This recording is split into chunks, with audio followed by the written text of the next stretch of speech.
Nuk doni të shpenzoni për të ngrohur këtë dimër, bëni këto 4 gjëra.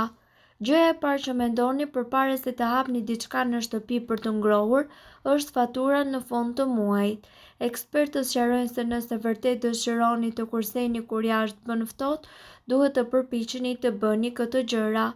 Bëni një çaj të ngrohtë ose supë. Pijet e ngrohta e përcjellin të ngrohtin dhe ju nuk do të keni nevojë të hapni ndonjë gjë për të ngrohur në shtëpi. Izoloni mirë dyert dhe dritaret. Edhe pse ju duket sikur i keni mbyllur mirë, duhet të siguroheni që t'i mbyllni më shumë. Gjithashtu ju mundet që të vendosni ndonjë copë të ngjitur me to për të penguar të ftohtin drejt shtëpisë brenda. Meditimi ju ndihmon gjithashtu që të ngroheni shpirtërisht duke bërë që të mos e ndjeni të ftohtin. Nëse mundeni të lëvizni, do të ngroheni më shumë. Kjo gjë do t'ju mbajë më të ngrohtë.